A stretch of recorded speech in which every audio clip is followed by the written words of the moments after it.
Hello, thanks for visiting our page. My name is Dr. Alyson Moyes and I'm one of the lecturing staff here in the School of Medical Sciences. Now, aside from my lecturing role, I'm also the school's Disability Liaison Officer.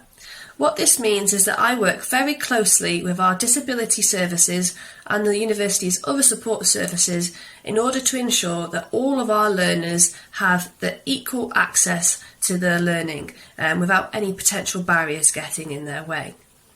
Therefore, if you are a student with a known barrier or known recognised disability or any issue, for example, things like caring responsibilities, then please don't worry about your time here at Bangor.